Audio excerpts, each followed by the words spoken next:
I'm just thinking about, I lived up on the Carretera Mexico-Toluca. And so when we would, you would leave Mexico City and there was a whole lot of kind of, you're going up this mountain on the Carretera toward Toluca, and there was this college I went to called Mexico City College, but there weren't any houses and stuff there. Someone told me the other day that it's solid now.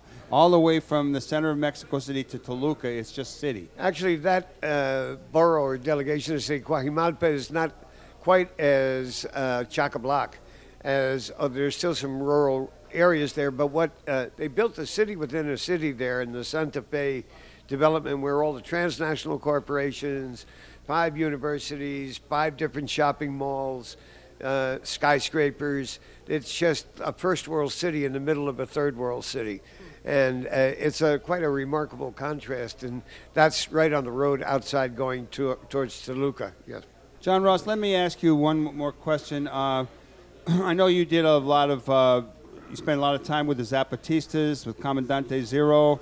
You wrote a book about that. You've written a lot of things, but I'm a little bit curious. You mentioned Lopez Obrador, who we think probably won the last Mexican election. How did that get stolen? What are his chances of coming back? Mexico changes the presidency every 6 years. So in 2012. Who's in line for this? Well, I think that Andres Manuel, the election was stolen on the vote count.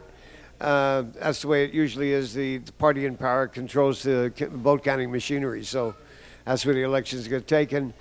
I think 2006 was a particularly important election because it was really rich against poor, Calderon representing the rich, and Lopez Obrador the poor, brown against white.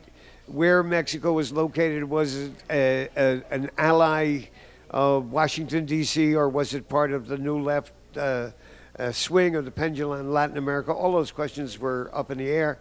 Lopez Obrador filled the bill as a candidate, but the parties don't count very much. It's mostly elections are won by what's called the voto de castigo, the punishment vote. People were really mad at the PAN in 2006. They're going to be really mad at the PAN in 2012. So the main competition is going to be the PRI again. Lopez Obrador, not necessarily the candidate, actually, and just reading his words yesterday in Mexico City, seems like he's prepared to cede to the current mayor of Mexico City, Marcelo Ebrard, as the left candidate and mobilize his movement behind him. Lopez Obrador is building a social movement. He's not building an electoral movement, no. And I think that he would be perfectly happy with seeing a left president elected in which his people would have influence and be able to force that president to do what's needed in the country. What's the name of that mayor again? Marcelo Ebrard.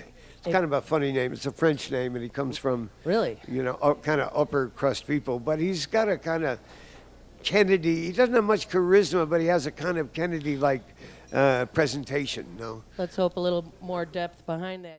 With the sun shining in the window, and our poet, warrior, writer, dude, John Ross, visiting us and reading from his book. That poet, warrior, writer, dude. Writer, dude. You can put that on your, put that on your book. I'll put that on my Yeah. That's my quote for your label, for your jacket, rather. I'm so thrilled with your current book and so excited to sit down and really make it mine, as opposed to trying to read little bits so that I could ask you good questions. But mostly, I guess I would ask you, from your vantage point in Mexico City and looking at things the way you do, look up here to the big brothers on the north and how we're doing. This is the week that we've had the historic health care vote, which some of us, many of us feel, well, it's a step, but it didn't go near as far as we needed it to go. We don't have universal health care, of course. We don't have the public option, et cetera, but when you look at who, the reaction of those who lost the vote, we clearly did the right thing by passing health care, even though we have to tweak it quite a bit in the future. From Mexico City, looking at the U.S., having elected Obama, any thoughts? What do your cohorts say? What do they shake their heads at or have hope about?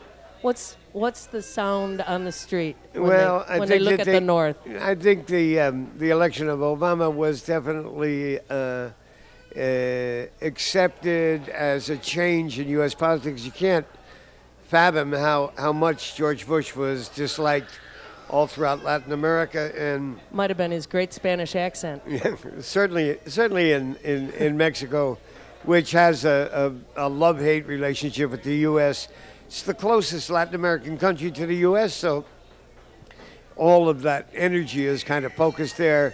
The United States stole half the country way back in the 1800s, so there's always a kind of a distancing, a view that the United States is prepared to invade Mexico.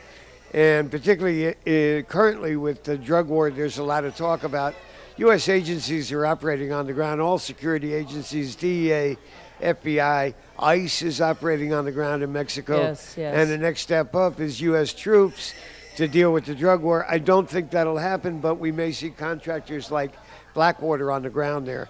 And all of this is happening under Barack Obama. So, you know, that first flush, that first honeymoon with looking at a president of color in the U.S. really has kind of faded. We'll see what happens with immigration reform. Right. I was totally jazzed to see 200,000 people in front of the White House last Sunday. We hadn't expected that. I've been traveling around the country and talking to immigration groups. I really didn't expect it at all to see that great amount of people there. And, you know, Chicago is where it all began. That's right. Chicago began On May Day, three or 4 years ago, right? on May Day 2006, but May Day 4 years began right here in Chicago as well. Yes, you know, indeed. and May Day back in 1886 was a movement of immigrant workers.